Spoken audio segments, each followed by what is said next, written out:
Приветствую вас, друзья, в творческой студии Елены Тюриной. И сегодня мы с вами поэкспериментируем.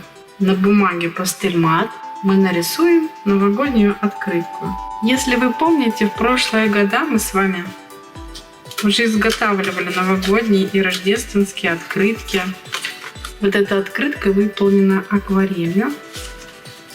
И мы с вами изготавливали вот такие пружинки, чтобы открытка наша была объемной. Это рождественские пряники. Кому интересно, загляните в творческую студию Елены Тюриной и найдите этот мастер-класс. Его выполнит даже ребенок. Я там все подробно рассказываю. В прошлом году мы с вами рисовали вот такой волшебный новогодний шар пастелью. Мастер-класс также есть в творческой студии Елены Тюриной. Ну а сегодня мы поработаем в смешанной технике. Это будет акварельный фон, а поверх мы используем очень мягкую пигментированную пастель Канте и Пари. Также нам понадобятся пастельные карандаши той же марки. Вы можете использовать другие пастельные карандаши, какие у вас будут в наличии, и другой пастель. Возьмем кисть флейц и смочим наш лист водой.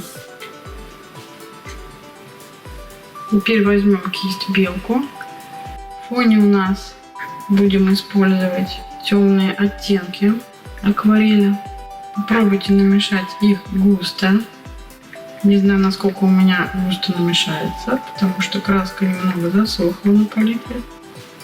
Также нам понадобится темно-зеленый оттенок. Ну, давайте приступим.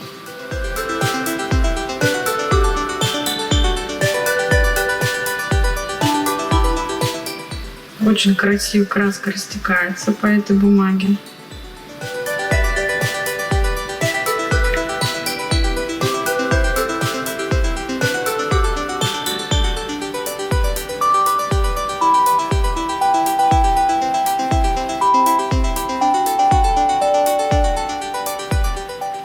Главное делать все быстро, чтобы бумага ваша не высохла.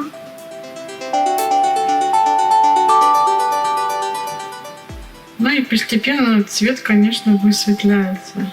Поэтому я говорила, надо было гуще немного намешать.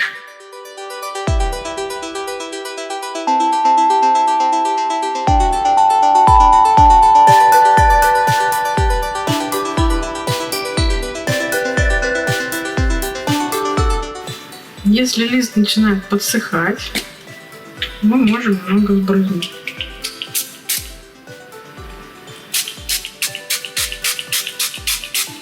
Наш лист. Ну, получается немного эффект такой, как будто бы снега.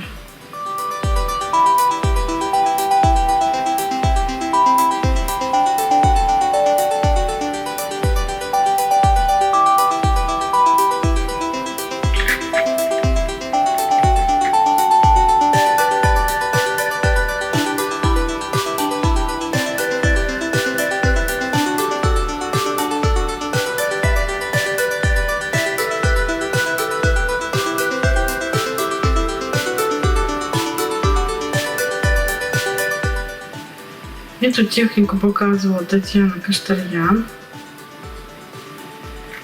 пастелистка из Беларуси. Ну и я захотела тоже попробовать, хотя эта техника не нова.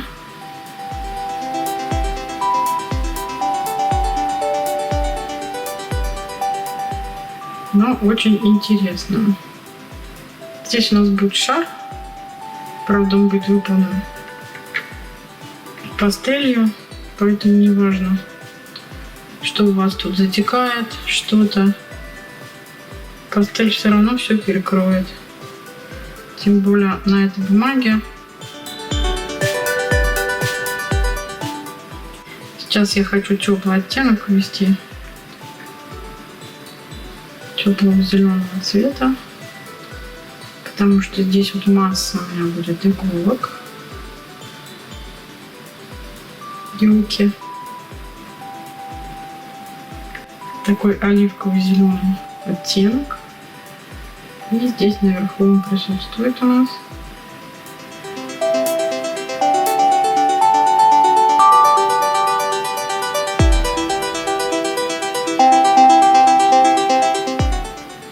Хочется добавить еще более темного, глубокого синего вот в этом месте. Видите, постепенно, когда высыхает,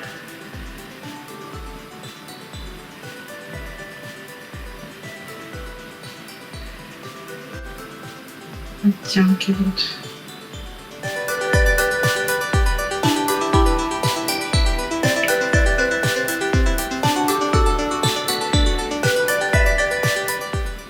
Очень интересно, конечно,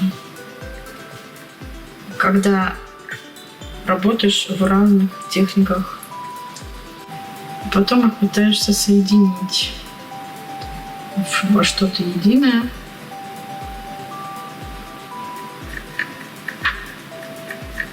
И иногда получаются неожиданные эффекты.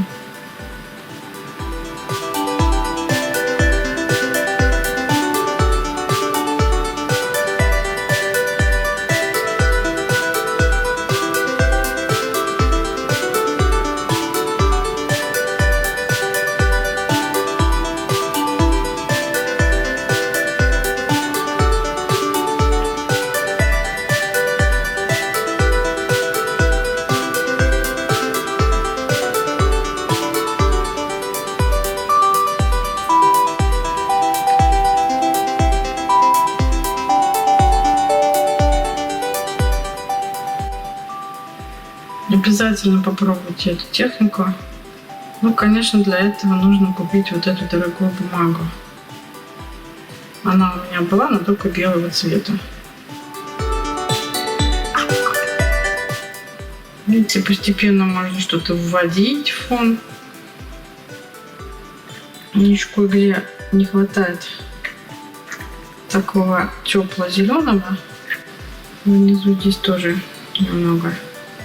Есть тепло-зеленый оттенок. Смотрите, как интересно выталкивает краска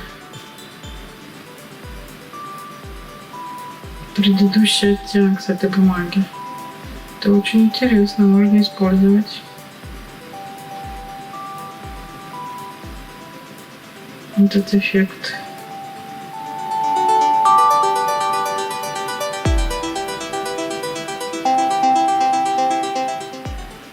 Но вот где вода с края переходит немного на сам лист, это, конечно, не очень хорошо. Надо за этим более следить внимательно. И все-таки мне не хватает плотности. Надо было из тюбика выдавить больше краски. Ну, сейчас мы как-то попытаемся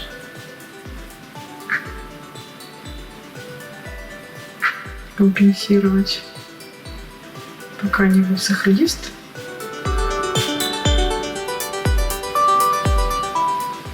Вот самое темное пятно это здесь вот на композиции и немного вот здесь. Еще вот с этого края.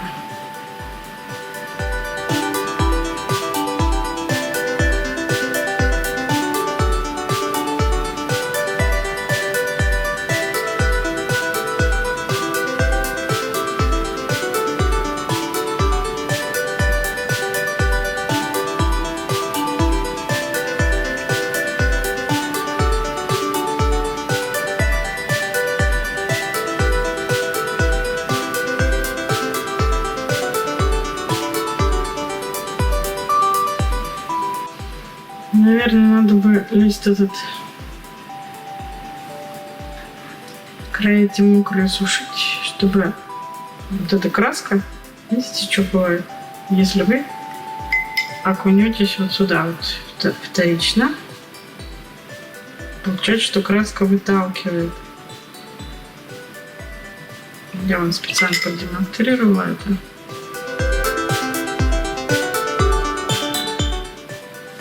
что происходит с краской. Теперь подождем, пока это все чуть-чуть высохнет.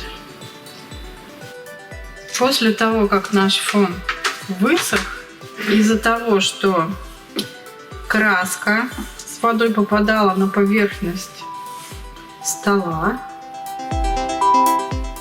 мы имеем вот такой рваный край.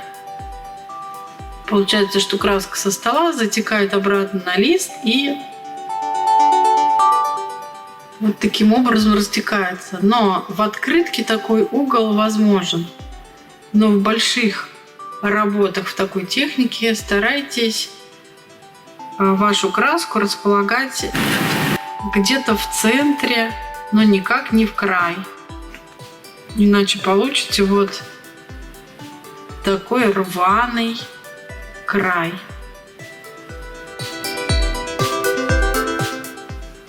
Вообще интересный фон получился.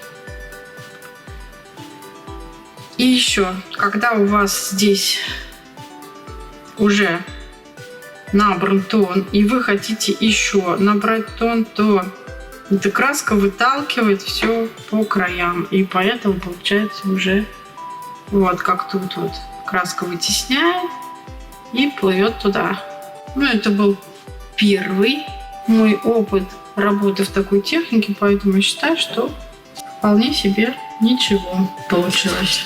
Теперь мы берем банку для того, чтобы обвести четкую окружность, где у нас будет располагаться елочный шар.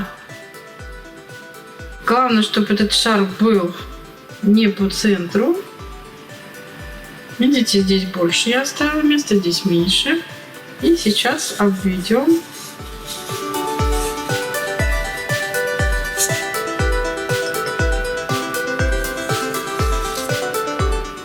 пастельным карандашом. Почему-то все равно здесь немножко как-то рваненько получилось. Что рваненько получилось, мы можем поправить уже по месту. Это будет наш шар. У елочного шара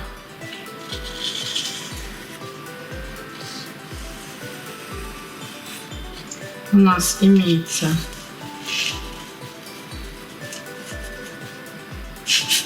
вот такая вот декоративная вещь, как подвес. Сейчас мы его вырисовываем.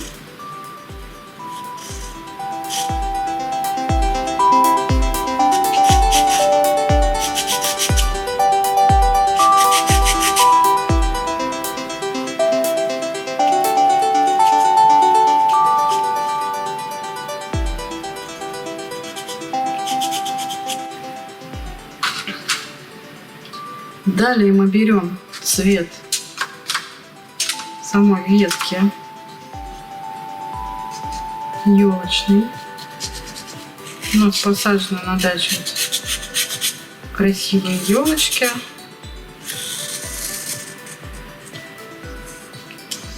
Вот раз ветка у нас.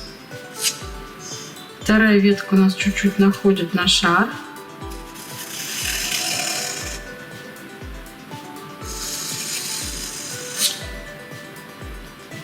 Потом идет параллельно еще одна веточка.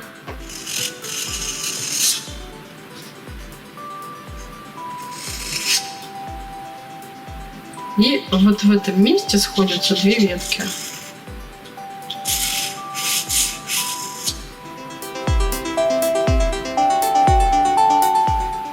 Вот я наметила основные направления этих веток.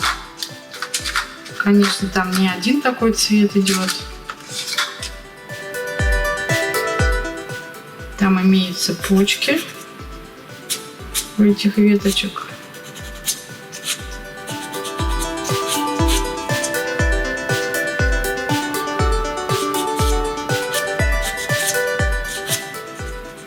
И веточка сама такая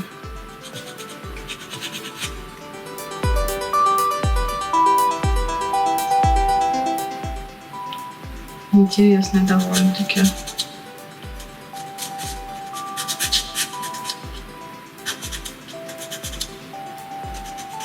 Вот сейчас мы наметим.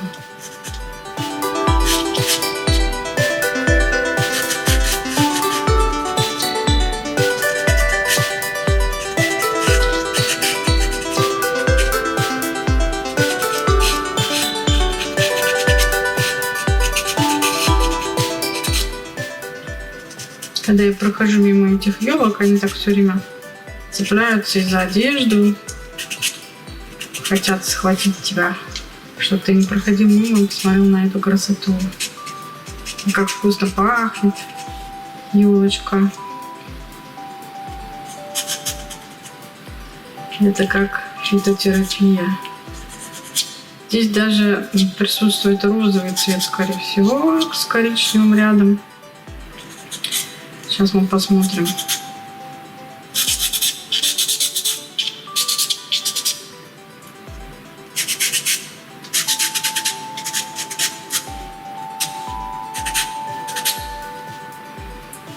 Уже появляется некий объем.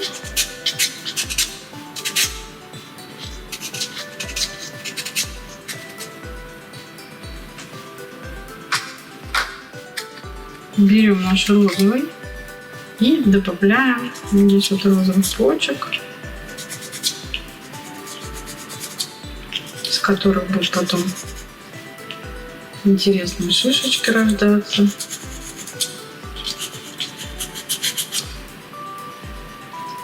Попробуем минимальными средствами добиться большего эффекта.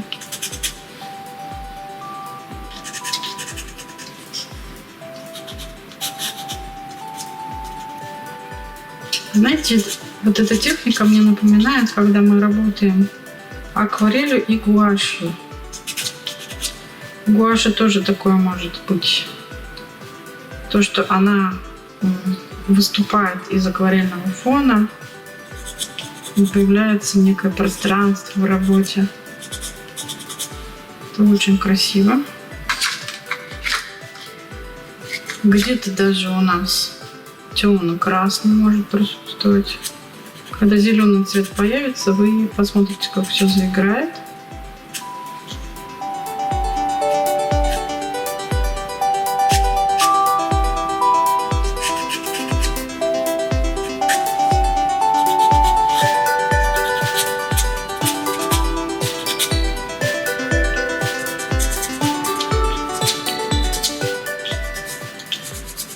Я вообще люблю разные эксперименты.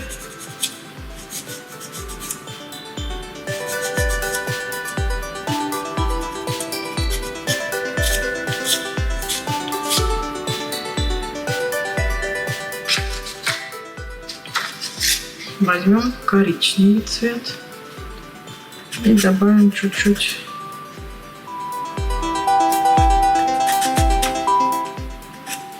Конечно, должен быть более темно-коричневым. Сейчас я посмотрю в своем арсенале, что у меня еще есть. Там вот более темная веточка идет. И здесь еще одна более темная веточка.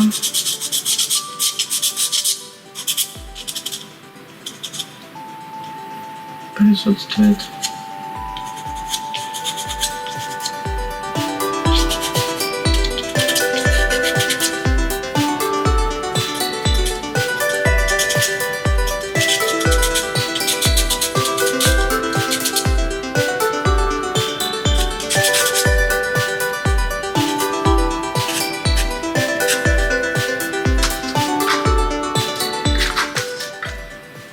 У Канте и Пари есть, по-моему, более 50 оттенков пастели. Но вот у меня только такой вот набор пока. Возможно, когда-нибудь я смогу увеличить количество оттенков. Эти карандаши и мелки очень хорошо работают друг с другом и смешиваются прекрасно.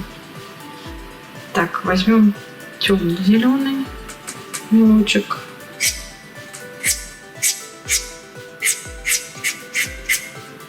и ветку на дальнем плане.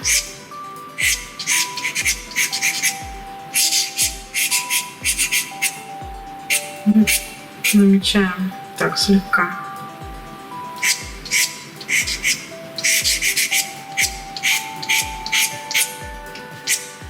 То, что у нас не хватило набрать акварелью, мы с лихвой берем с пастелью.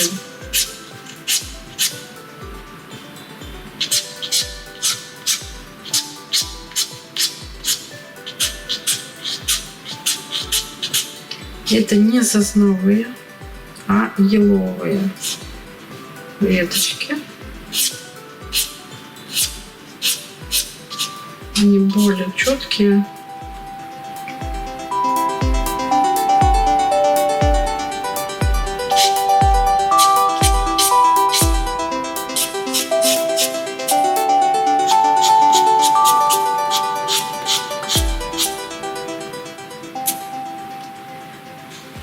Главное не переборщить.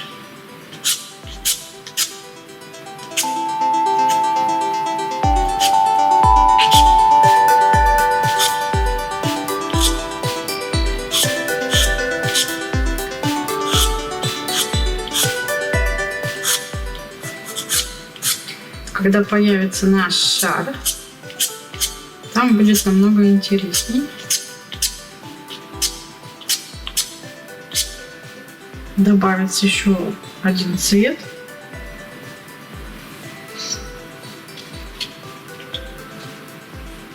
Сейчас мы займемся светлыми иголками.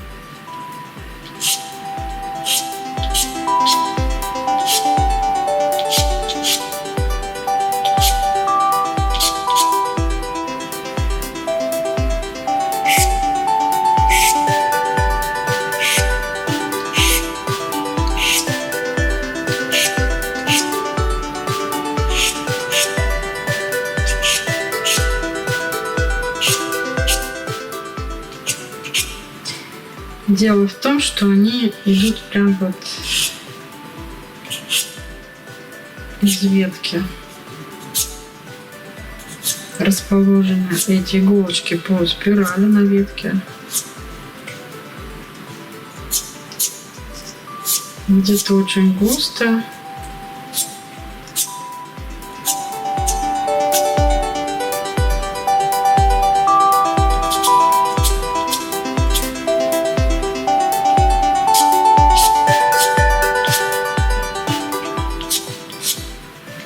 В разных направлениях, наверное, поэтому они такие колючие.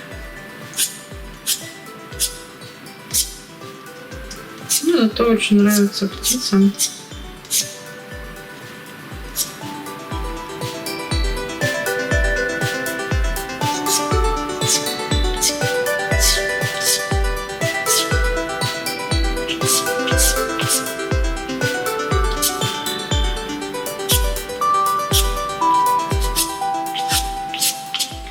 Мы еще вернемся к этому цвету, потому что у нас много где присутствует.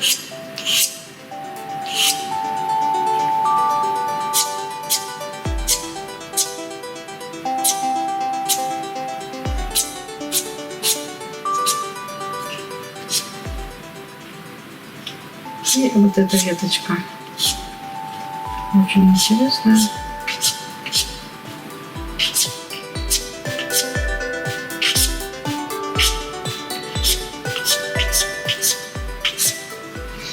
Я здесь пока не буду касаться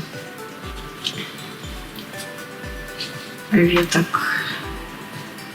потому что там еще будет у нас цвет шара.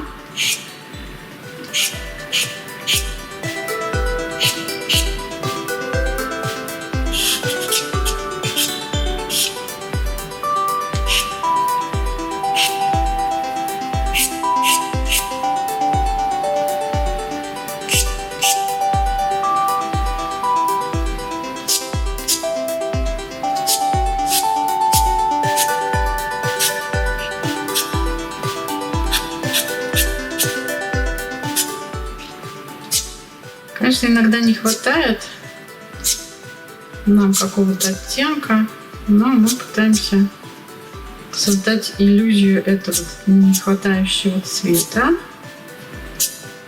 если мы рядом кладем какой-то другой цвет. Тем хороша пастель, наверное.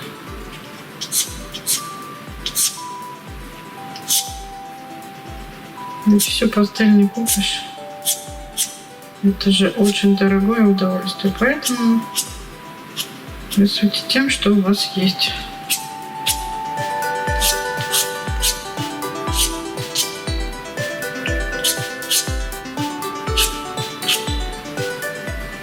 Здесь еще не хватает голубоватых оттенков каких-то. Вот сейчас мы попробуем тут наметить. Ведь в иголочках отражается и свет,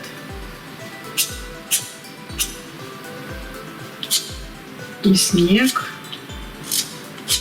который уже вокруг у нас.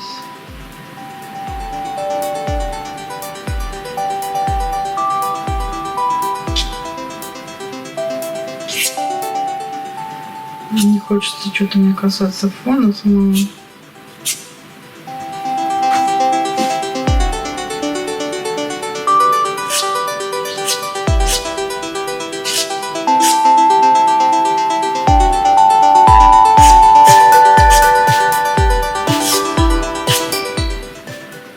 Ну, тут надо не переборщить.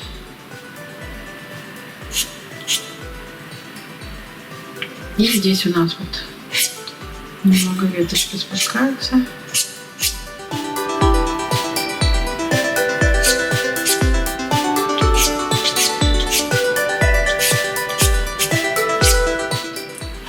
Теперь попробуем поработать с самим шаром.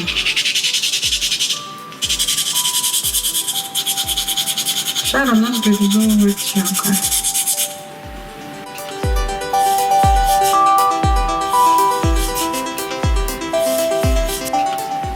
На пастельмате не очень хорошо растирается пастель.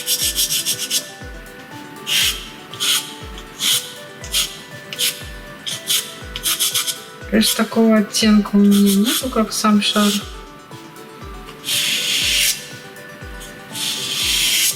Но все же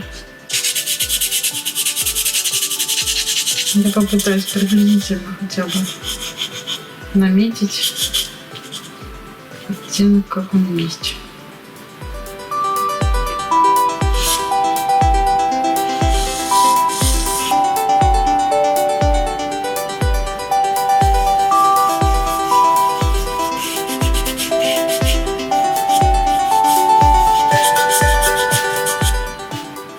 Возможно, голубой.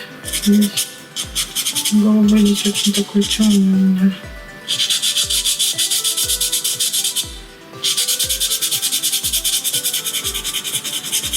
Попробуем понежнее сделать.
нас же тут же присутствует синий цвет.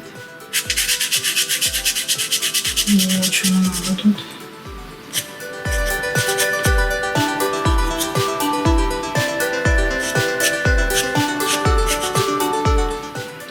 Тени от иголочек.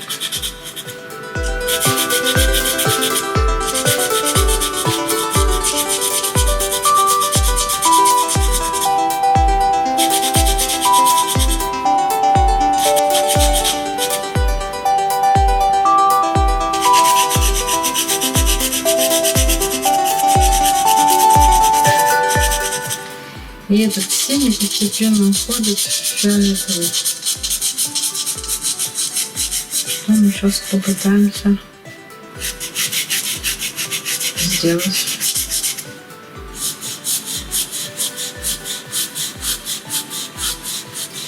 Здесь рефлекс. Надо будет его чуть-чуть пригасить.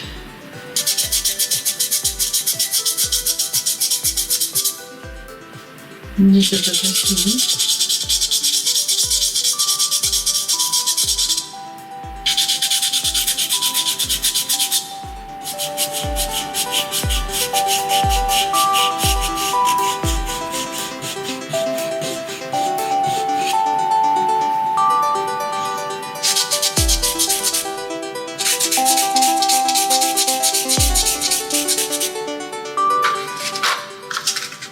Здесь же больше фиолетовый оттенок, кстати.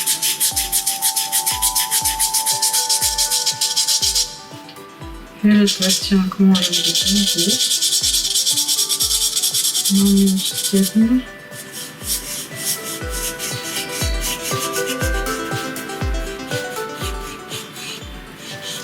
Здесь его тоже надо смешать, пригасить.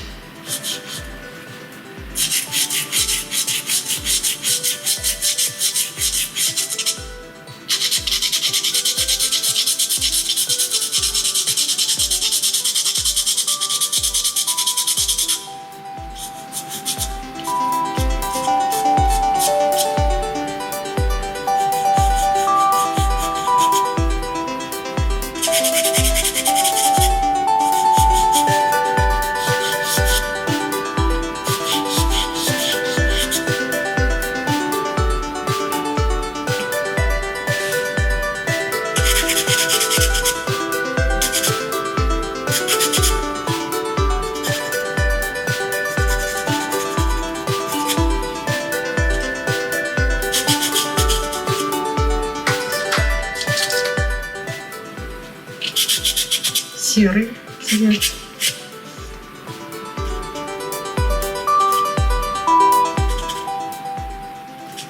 И интересно подвес нашего шара.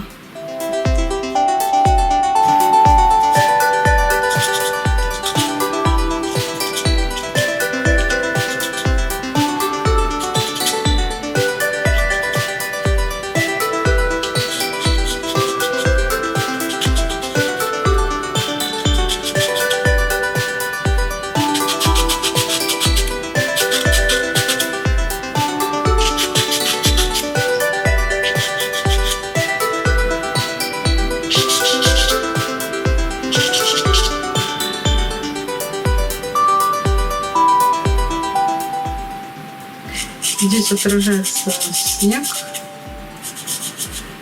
в этом месте.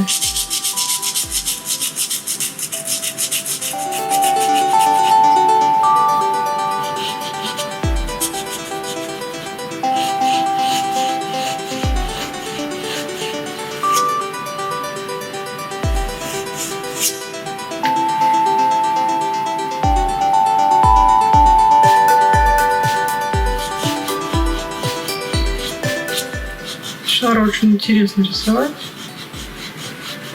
Где-нибудь переборщить, это уже не шар.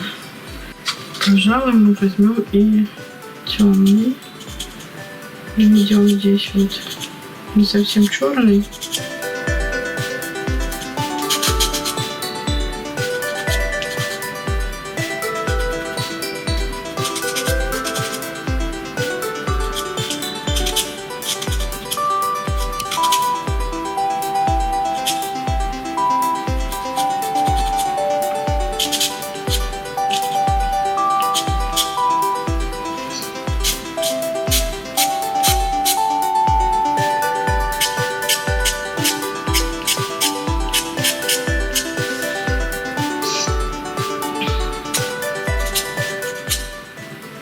где-то придется мне, конечно, вводить и темный.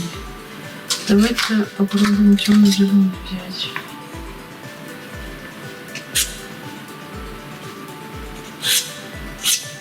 Ну, он такой ближе к изумруду, а нам, конечно, нужен темно-зеленый. Сейчас мы его тоже поищем. Оттенок этот красивый.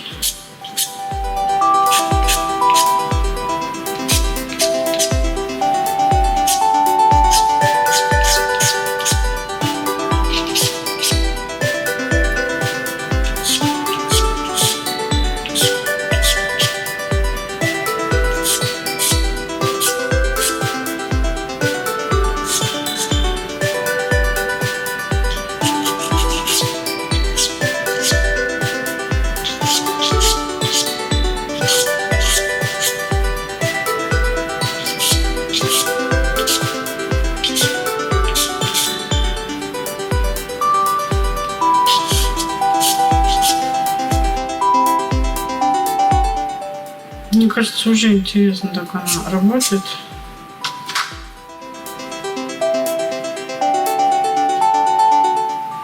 Это тот же самый, наверное, оттенок, только более приглушенный, чем в карандаше. Это очень похож. Давайте поищем немного иной оттенок. Возможно, он есть у меня в пастели Сомелье. Это тоже не факт. Пастель Сомелье. Попробуем сейчас. Ну да. Если бы это был карандаш, было бы проще.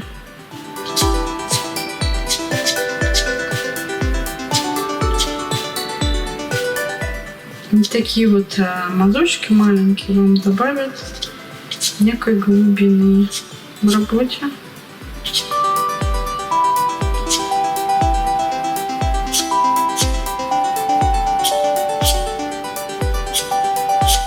Здесь прям идут.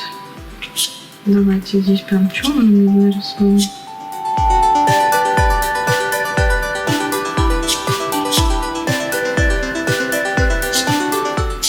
И особенно темные здесь вот на пересечении веток.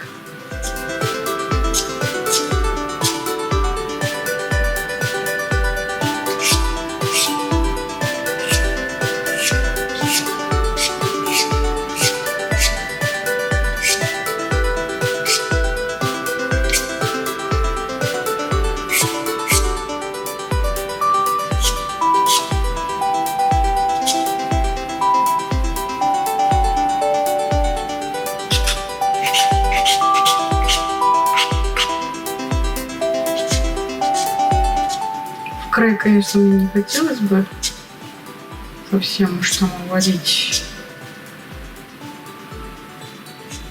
Но здесь есть темные места. Посмотрите, как оживляется работа постепенно.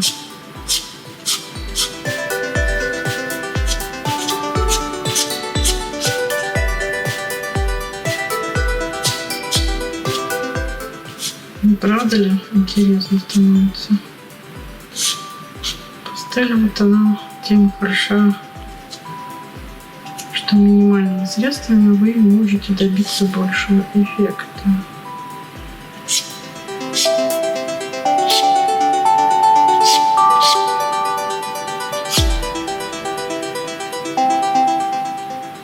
Немного надо причесать веточки.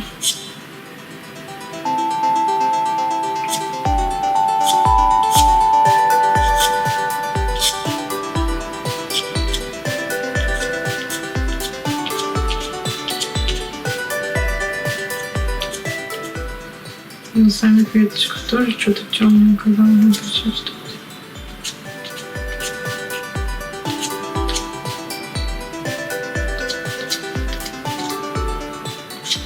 Это же все-таки елка. На этом можно было бы остановиться, но немного мне не нравится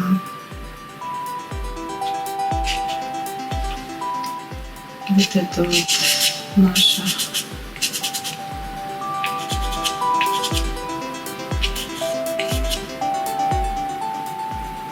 подвеска.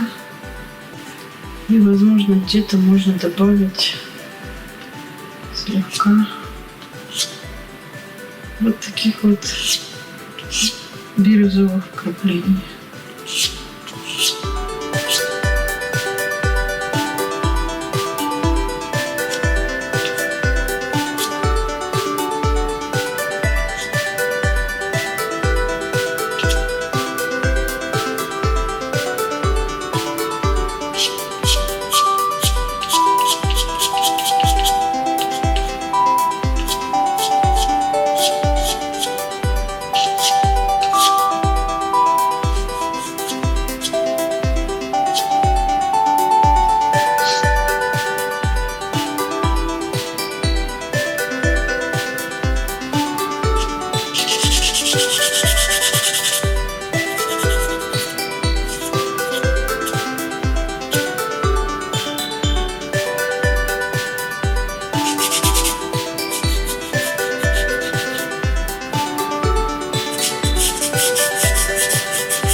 И даже где-то присутствует, наверное, желтоватый такой, но оттенок.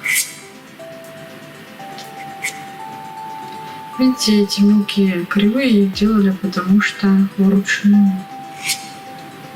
Когда вручную, они все имеют разную форму.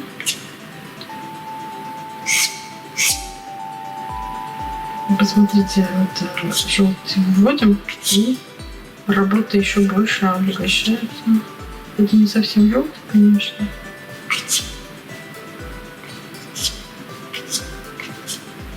Где-то даже в веточках может присутствовать. Мне кажется, можно заканчивать.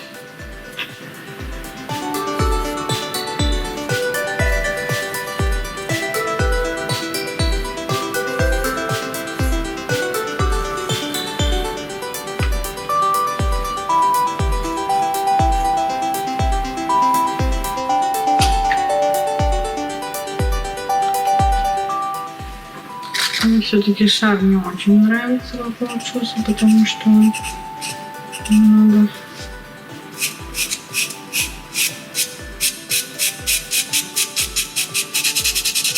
Сейчас я немного выведу здесь.